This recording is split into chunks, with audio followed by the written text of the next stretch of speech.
আমার নবী বলেছে স্বামী স্ত্রী এই রোমান্টিক সময়টাতে যদি একটা ঘন্টা যদি কাটাইতে পারে রে, তাহলে 1 বছরের নফল ইবাদতের সওয়াব দিয়ে দিবে।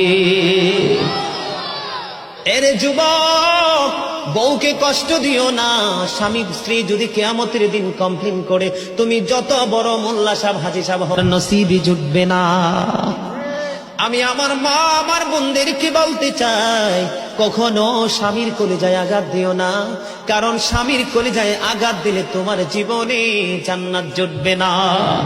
বন্ধুরে আমার, আমি আমার নবীর জীবন থেকে যদি আপনাদেরকে আরেকটা এক্সাম্পল দেই বন্ধু, এখন আমি আমাদের দেশে স্বামী স্ত্রীর মধ্যে গলদ আছে না নাই? বর্তমান সমাজের যুবক যুবতী, নববধূ নবদম্পতি যারা স্বামী স্ত্রী, তাদের মধ্যে ম্যাক্সিমামই কলহ আছে না নাই?